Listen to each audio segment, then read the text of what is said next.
So whether they're Protestant or Catholic or Eastern Orthodox or whatever they are, Judaism is the foundation that we're going back to try to determine what worked the best when God was close to the people. Join the best in the movement.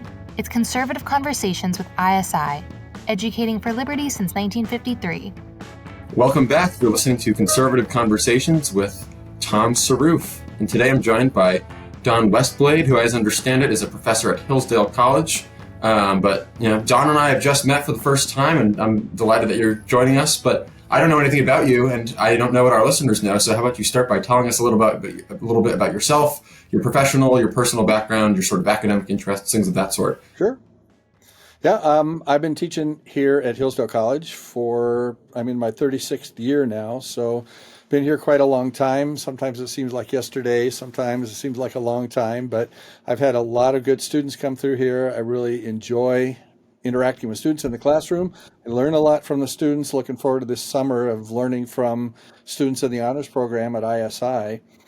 I've got a wife and 3 kids. 3 kids are all grown and scattered around the country. One came home with the grandkids, so we're really happy about that for a while. I did my education in New England for college, and I did seminary on the West Coast and graduate school on the East Coast with some years in Germany and France to work on languages. I've done quite a bit of travel in Turkey to take students to Bible lands. Really enjoy the country of Turkey, been to Israel once. So I love making the Bible real for students, that it's not just a disembodied bunch of stories, but it's landed and real people walking real roads, getting real sandals dusty and all of that. I think it's important to understanding the text. So mostly I teach Bible classes and early Christianity, dabble quite a bit among the Puritans just as a hobbyist. Hey there, listener. I wanted to take a quick moment to thank you for listening to Conservative Conversations. This podcast is a production of the Intercollegiate Studies Institute, and our mission here at ISI is educating for liberty. If you'd like to join us in fulfilling our mission, consider helping us by rating and reviewing this podcast on Apple Podcasts, Spotify, wherever you listen, to help us reach more listeners like yourself. Now, back to the show. Excellent. That sounds like a very wide background and set of experiences. I'd love to hear more specifically about what you were just saying at the end there about making the Bible real, rooted. How do you do that, and how does that differentiate from how maybe some other people are teaching the Bible to students and to theologians today? Yeah, the Bible happened with real people in real time, right. And Christianity puts itself out there as a historical faith. Paul's going to say, if you could show me the bones of Jesus in a bag, I'd have to stop being a Christian, because if Jesus is not bodily raised in history, we're of all people most to be pitied.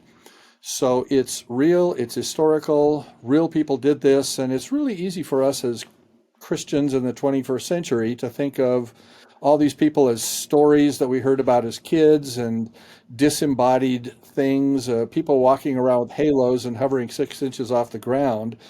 And to actually see the place where Paul might have stood and preached a sermon, to actually see the Jordan River where John the Baptist might have baptized somebody, just makes the Bible stories, I think, come back alive as real things. And to understand that the resurrection is a historical event, right, and not just a dogma that we talk about.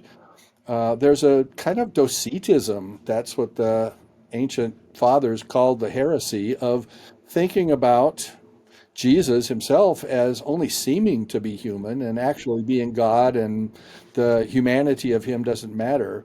And the church was quite adamant that the humanity of Jesus matters, and the bodily form in which we find ourselves as created beings really matters. Right. So I'm familiar with the work of Bart Ehrman, who I think gets sort of pride of place in the modern theological studies discipline. And I know he argues, I think unconvincingly and not on the merits of the actual historical fact, that all of the Gospels, for instance, are anonymous and there was no attribution. Like he tries to sever the historical lineage of the works that tell us about who Jesus Christ is, his life, this sort of historical things that you're talking about.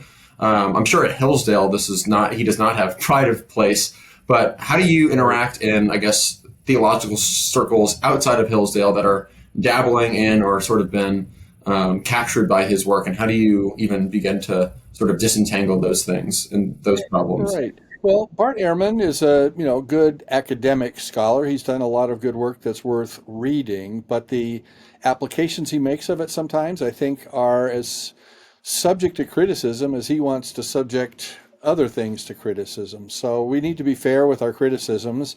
And I would say that there is plenty of evidence for the historical resurrection. There is plenty of evidence that there were historical writers of the Gospels.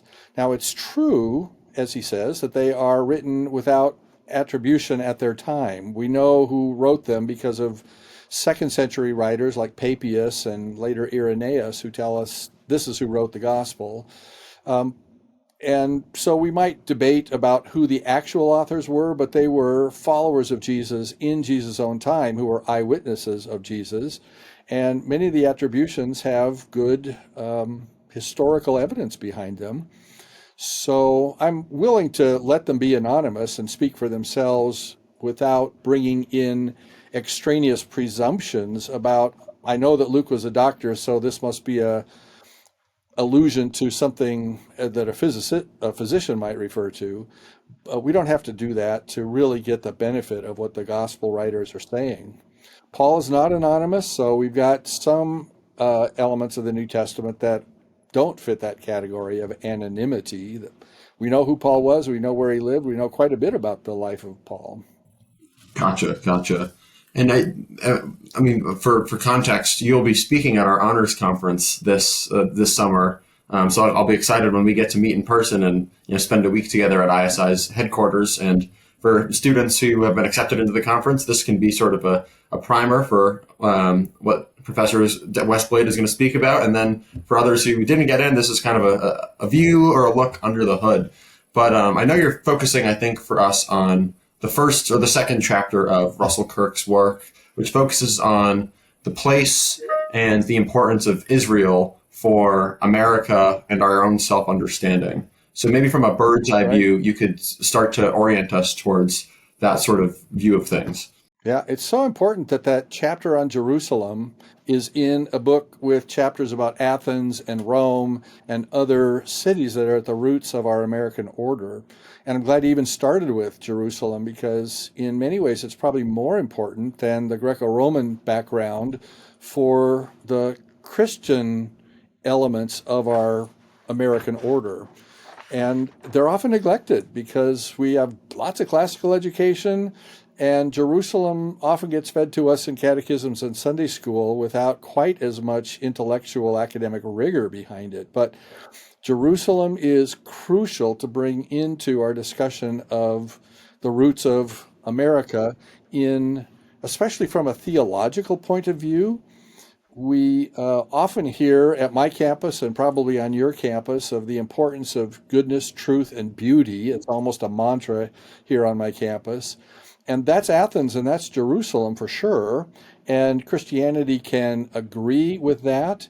But Jerusalem has some more to add to that. Plato and Aristotle can agree that God is good and true and beautiful. And by that they mean he is static. He just is, and he's characterized by being. And so the perspective that I think this chapter brings, or what emphasis I would like to bring from this chapter to our discussion of American order, is the character of the God of Jerusalem that far outshines the character of the gods of Athens and Rome, who make up the classical part of our order. Goodness, truth, and beauty are great, and the Bible affirms all of that, but the Bible also says God acts and he creates. And there's so many active verbs that are connected with God's work in the world. I was listing them one time. God brings, God delivers, God sanctifies, he chooses, he delights, just all kinds of things that God does that Aristotle and Plato could never say about God because those would involve God in change. And change is deficient, and so God can't do that. So you'll never find the word create connected to God in Aristotle, And that's the very first thing that the Bible wants to say about God. In the beginning, God creates. And that's an activity, and it's important to know about God, and only Jerusalem tells us that. And the American order depends upon an active God and not just a God characterized by static being. So one of my favorite verses is Isaiah 64:4. You've never seen a God like this, says Isaiah. Eye hath not seen nor ear ever heard of a God. And the sense in which he says God is unique is that this is a God who acts. This is a God who works.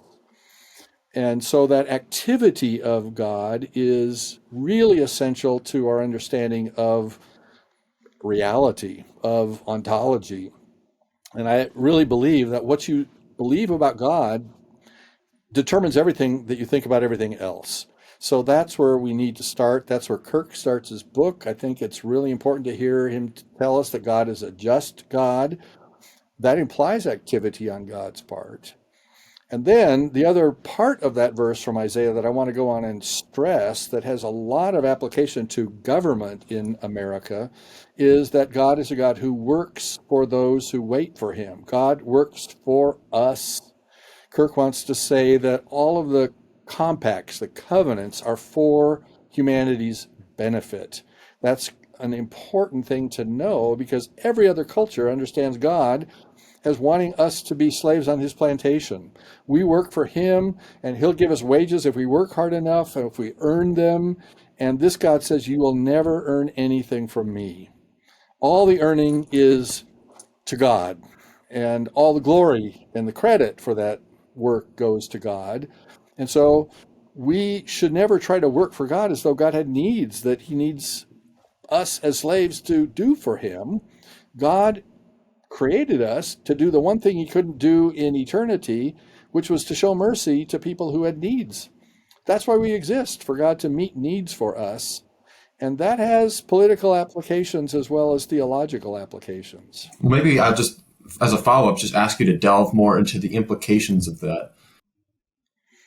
Yeah, so the way that God defines himself with respect to his people is by these covenants. You get a covenant with Adam and with Noah and Abraham, David, Moses, and all of those covenants. I tell my students that covenant is a DTR moment in God's relationship with us. It's the, sit down with your friend. This is the time to define the relationship. The covenant defines the relationship.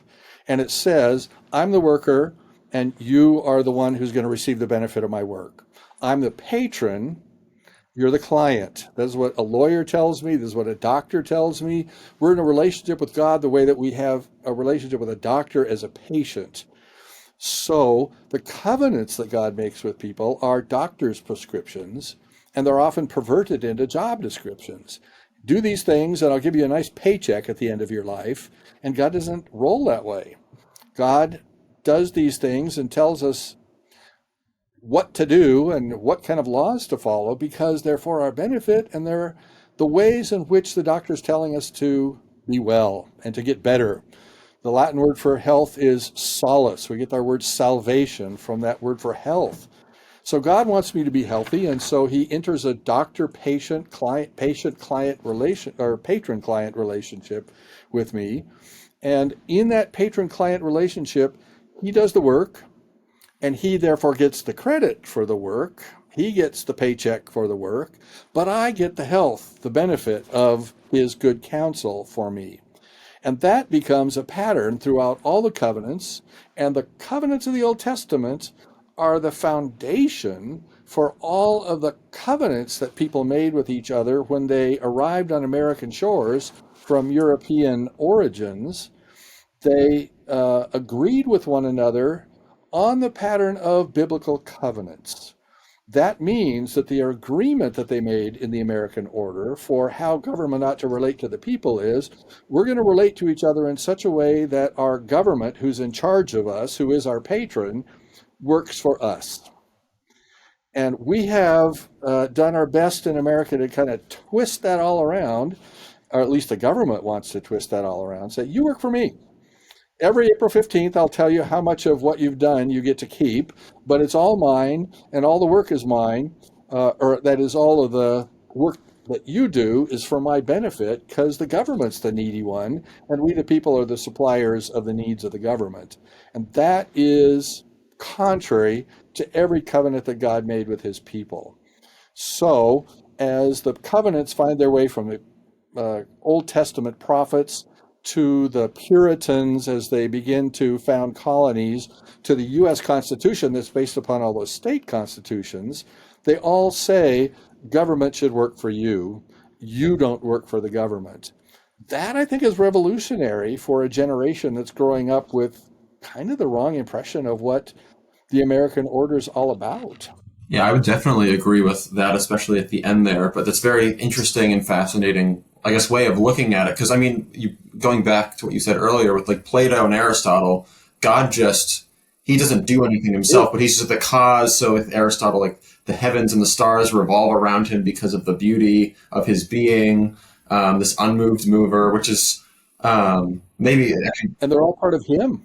They're just emanations of Right. God because he never can create something that's not God. Sure. And with Plato, he has the demiurge, which sort of reflects and then creates, but it's not actually God. It's this some sort of other lower thing Right. in the order of being. I actually am curious.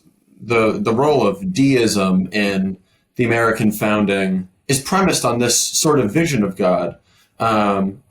What is your perspective or your view on the role that deism plays in the founding and how that view influences or has a political theology versus this view that comes through the Puritans, comes through the various states and their religious organizations and these covenants that you were talking about?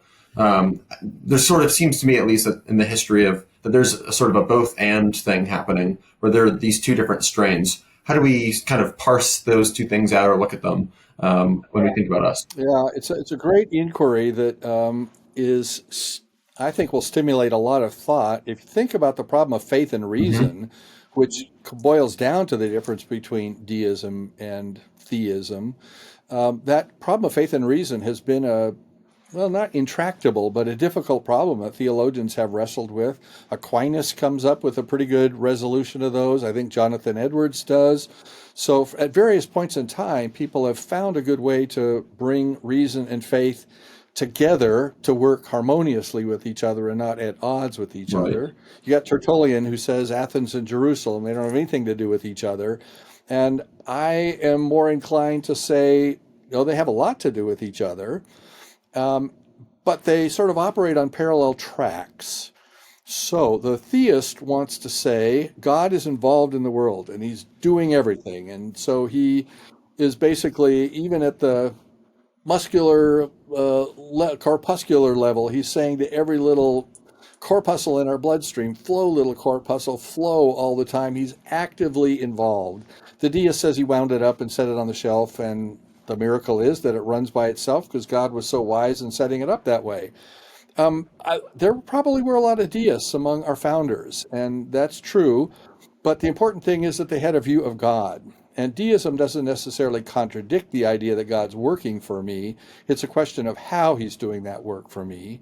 And the deist is more open to backgrounds in the Renaissance and the Enlightenment that say our reason can figure a lot of stuff out. God's laid all the pieces out. Now we know how to manipulate the pieces. I'm much more comfortable myself with a theistic perspective in which God is actively motivating me to pick up the pieces and put them together and make sense out of the puzzle. The deist kind of wants to confine all that to my reason, and I don't need revelation. All that revelation happened at the beginning. We don't need it anymore. I think that's a foreshortened understanding of how God operates, but it doesn't necessarily upset the apple cart of how the American order might have gotten resolved in the beginning. So I'm happy for the deists that they were not, at least, they weren't atheists. They really believed there was a God and that they could trust that God. They just didn't believe that God was involved in them very much. And I think that's a sad thing that they can't have a relationship and an understanding of an active God at that time. But deism and theism are perspectives on God that I think can both be affirmed in the truths that that deism at least partially has, in the same way that you can put the humanity of Christ and the deity of Christ on parallel tracks and affirm them all at the same time. Mm. So, as intractable a problem as that is, and we have that problem in the sciences and the humanities. I don't really want God interfering in my laboratory work in the science lab. I don't want one of those nasty Christians on the other side of the room praying my experiment will turn out differently this time. I want it to go according to rules that are kind of baked into the system like a deist wants. So, in some ways, science has to operate in a kind of methodological deism. Whereas in the humanities, we're really happy about a theistic God who answers our prayers, who uh, does something in Aunt Mary's life in the hospital room that makes the doctor come out and say, can't explain this, but she's going to get better. And we go, yay, hallelujah, God is still active.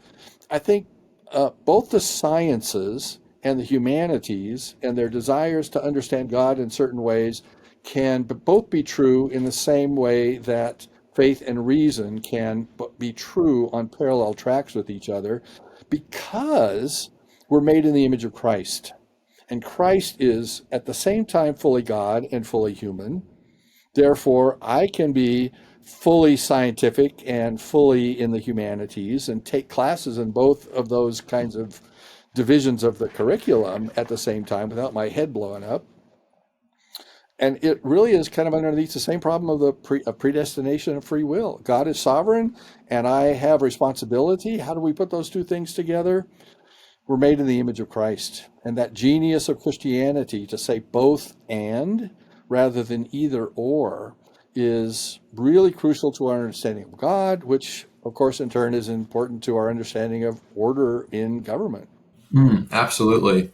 I want to go back to the Puritans. We've talked about the Puritans on this podcast before, sort of from the more historical angle, but tying it in with Kirk, how he sort of uses the Puritans to give us a better sense of what you described earlier as the covenant, and the idea of a social covenant and a political order of this early settler period, and what that tells us, sort of reflecting backwards from our own Christian standpoint, back into sort of understanding Jerusalem that way. Yeah, I think the Puritans were heavily dependent upon their scriptures. You talk about the Puritans, do you prick them? They bleed scripture. That's what they used to say. So the Puritans, when they're trying to do government, go back to the Bible as their model, as their foundation for that. I think Kirk sort of overstates things. At one point, he says that it's no wonder the Puritans failed to establish a latter-day biblical state. In some ways, I think they actually did succeed in establishing a biblical state because the Bible's covenants are the foundation of their colonial covenants, which become the foundation of the U.S. Constitution. So I think the Puritans were going back to a kind of model of covenants, which the early church picked up in terms of leadership and government within the polity of the church as a plurality of elders who run the church. That's what Calvin was picking up on in the time of the Reformation to create a kind of representative form of government. The cantons of Switzerland are still sort of organized the way Calvin's Geneva was organized, with representative elders who, on behalf of the people, are providing the wisdom for government, but see themselves as working for the benefit of the people and not expecting the people to be working for them. So Calvin's going back to the covenants of the Old Testament. The Puritans are going back to Calvin to get back to the covenants of the Old Testament. And that's where the American order got rooted in the very beginning, was in a biblical model of how God runs the show. And it may happen through theocracy, it may happen through democracy. There's lots of ways. I think that's the point that Kirk is trying to make, is that there's no one set of government that is ideal or mandated, but there is a kind of model of government in those covenants that I think the Puritans picked up on and has been part of the great success that we've had in America. We're starting to lose some of that now with other visions of what America might be. But I think that they were onto something by getting back to those prophets of the Old Testament.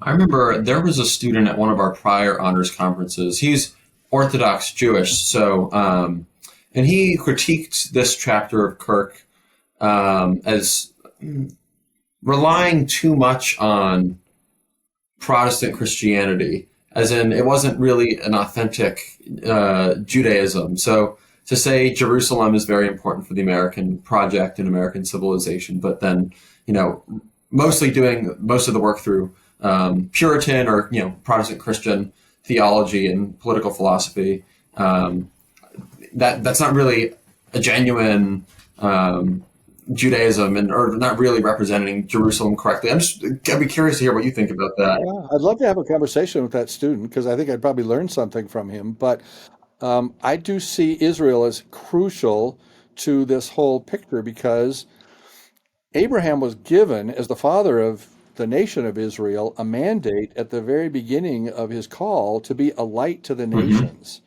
So America ought to continue to look at Israel and learn from the model of Israel what God's revelation is all about. That's why Israel was a chosen people.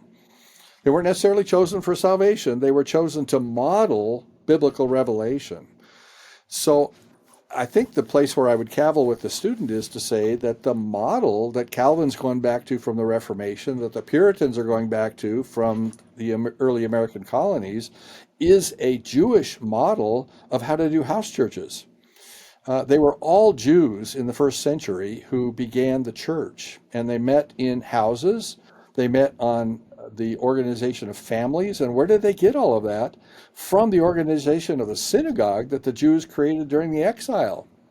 So the reason why in the church we call people father and brother and sister is because the synagogue was a family and the house church was a family built upon the synagogue model.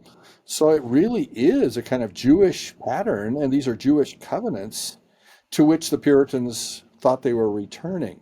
So whether they're Protestant or Catholic or Eastern Orthodox or whatever they are, Judaism is the foundation that we're going back to try to determine what worked the best when God was close to the people. We've got a professor that we do a lot of work with who says, if you're Christian, then you're at least Jewish. And he was a Jewish convert to Christianity. Right. Another sort of interesting theme that I find in Kirk is that, especially in Roots of the American Order, a lot of different work is being done. America, to build America, or for America to emerge out of Western civilization and to happen, it's through this long set of traditions that are developed over time. They change according to circumstance. And there's various different threads that run together between, Jerusalem, Athens, and Rome, and London, to getting to Philadelphia. I'd be curious to hear a bit more about not only we've already spoken a fair bit about how those various cities work together and tend to work together. That is how I think you get an American project. But considering that we talk a lot about there are various themes of tension potentially in the American project, how those things actually reflect backwards. Do you have any thoughts on that? Give me some idea what tensions you're thinking about when you say that. I guess, how about for one thing, America, I think, is constitutionally, when you think about separation of powers, checks and balances, but also the different institutions, both federal, within and across the federal government, and also between the federal government and the state governments. You have, and I'm not endorsing this view of Wilson, but he's talking about how a machine or an organism set against itself cannot long exist. But you have these various different regime types that are supposed to cohere together to form a polity that both at once preserves liberty, ensures the common good, and tries to get the best people in power so that they can rule on behalf of the people as their representatives for their common good and according to their interests. But I guess there are various tensions or even designed fracture points or points of clash. And then there's maybe different themes of like liberty and equality, perhaps, or liberty and tradition or order, rights and duties, which, I mean, any ISI student would know that those things go together and are sort of flip coins of each other. But I think there's various room for various potential, at least, tensions. And I was just wondering if you had any thoughts on any. Yeah, and I'm not sure I have the right answer for all of those, but I do think there are answers that can be gleaned from better and better understanding of the prophets and the apostles and their perspectives on these things. Um, Kirk points out that one of the values in American order is that there are checks on the civil authority. We don't allow and abide tyrants very well, and it's easy for tyrants to arise when there are no checks in place. As Lord Acton from London wants to remind us, power does corrupt, and the more absolute it gets, the more absolutely it's going to corrupt us. So there are the tensions that you refer to are might actually be benefits to the American order, that there are not free reins to tyrants to take off and run in their own direction. When one group of parties starts to run in a certain direction, there's going to be another party that has an opportunity to rise up and say, not so fast. So when the federal government gets too much power and the states aren't able to operate again, we're seeing some examples of that in Texas these Right. days. It's good that the states can say, wait a minute, federal government, you're overstepping your bounds. Sometimes it's good for the federal government to step in and tell a state, you're overstepping your bounds. And those checks and balances are part of what I think maintains the order because it gives more voices an opportunity to weigh in on their perspectives on the truth that they're pulling out of whatever authorities they're consulting. Hopefully, prophets and apostles, but lots of other competing authorities on the line these days. But I'm glad for those tensions to be there. I'm glad that there are multiple parties. I hate for the uniparty that seems to be developing to have too much free course given to it to set up the government in a way that I have to work for it. Hmm. So, yeah, federalism is, I think, a pretty healthy system. Democracy is a pretty good system for, it's, as somebody once said, it's the worst of all systems except for all the rest of them. It's a good way to keep checks and balances on otherwise tyrannical impulses in the order. Interesting. Yeah. I mean, I didn't want to sort of disparage the American project or say that these checks and balances aren't good, but I do know that there are sort of some currents of thought today that are looking at some of the built-in designed tensions with a more negative or critical view. And I mean, that is the progressive view of government too. And there are negatives about them, especially if you're on the side that's being criticized. Sure. But that's part of the game that we play, and we make a contract with each other to listen to each other and to be checked, be willing to be checked in that process, to buy for myself the opportunity to check somebody else. The one thing about the American founding that gives me some pause is that we emphasize rights so much. The Bill of Rights has sort of encoded in our order an idea of rights and therefore an ideal of litigation to get my way. And the more that happens, the more I want to take people back to Paul, 1 Corinthians 8, 9, and 10, and his willingness to give up rights for the benefit of somebody else. So honestly, I wish that we had a bill of responsibilities instead of a bill of rights. If we could turn those 10 things that are very valuable to us away from my right to leverage you to an expectation that I should help you, I think we'd have a healthier society. So that I think rights and the litigious society that they've created is an unhealthy development in the American order. I love my rights, but I think that people can manipulate rights, and that we're seeing that all the time. Definitely, absolutely true. And I mean, at the time, the Bill of Rights was, of course, very contentious, even amongst the founders, debating over whether we needed one, and Right. all of the state constitutions and bills of rights even also talked about duties, but those aren't mentioned in the federal one. So, yeah, no, I think especially contemporaneously, as we've forgotten the connection between rights and duties that Kirk wanted to emphasize so much as something that was needful to remember and then to practice for a properly ordered society, political community, that would certainly be something, a good priority, rhetorically, maybe even politically, to reemphasize or reintroduce those various duties. I want to ask one more question since we're starting to come to the end of our time, and it's sort of keeping us in contemporary circumstances. I think this view that we've been talking about the role of the Puritans, about the role of Israel, theism and deism, these are, thoroughly religious views and perspectives that have played a foundational role in what America is and what America was. And we've sort of intimated in some respects how this is now being lost. Aaron Renn calls it, we're living in a negative world where Christianity is spurned, where I think it's primarily Christianity, but I also think Judaism, maybe some of the things that we've been seeing in the wake of October 7th, spurned and criticized. And, it's not something that is respected in the way that it was even, 30 years ago, even 20 years ago. Rod Dreher calls it post-Christian. I'm wondering, and we've talked about how as well that we now are seen as being working for the government, this sort of all-encompassing state.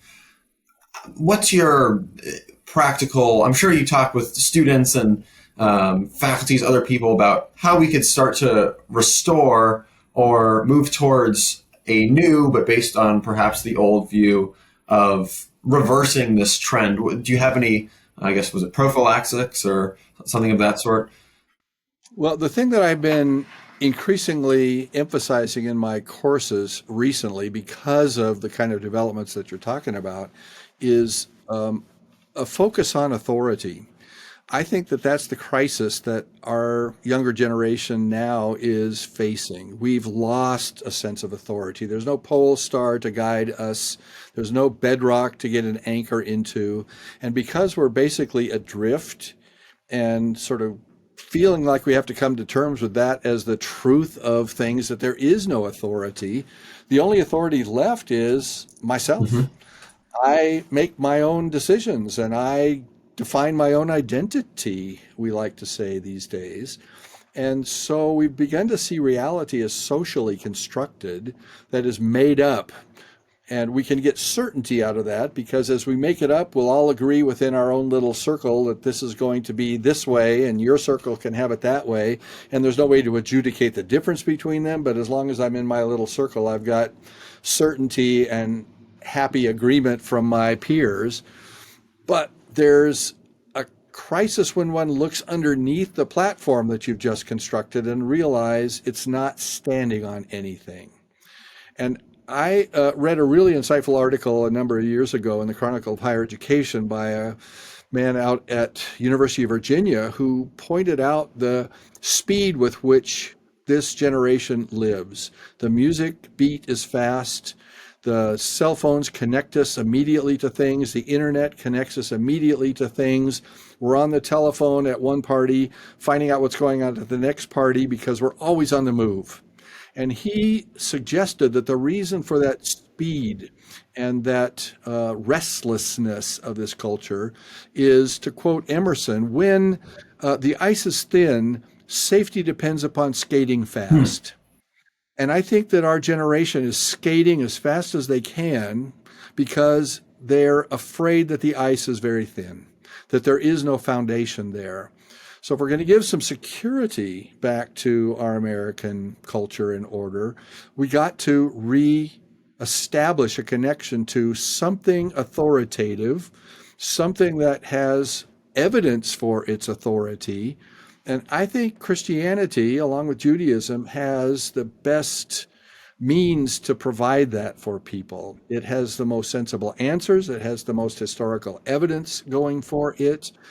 And so, in a way, the answer to your question is we need to preach the gospel. We need to bring people back to the apostles and the prophets. We need to help our generation understand the tradition that they're standing in and the evidence that that tradition had for the authorities that it rested upon, so that we can restore some confidence to people more than the thin ice of defining my own identity and defining my own value systems. So, in a word, my answer to your question is let's relocate authority. I like that. That's a good. Suggestion. What you said reminds me of Pascal. I think it's in the Pensées where he says the crisis of modern man is that he can't even sit for alone in his room for 1 hour with his thoughts. And I'm a conservative guy. I'm a Christian, but I find that to be true, and I'm always trying to go. So I think something for all of us to take away from that is to slow down and focus on the foundational things, the most important things, which are actually very basic. Well, Professor Westblade, thank you very much. This has been a great conversation and a great preview for more things to come at the Honors Conference, and I look forward to meeting you. If people want to follow more of your work, maybe they're not going to the Honors Conference, but where can they find your work? What are some things that you'd recommend to them? Well, I've written some on Pauline morality, especially the question of free will and predestination.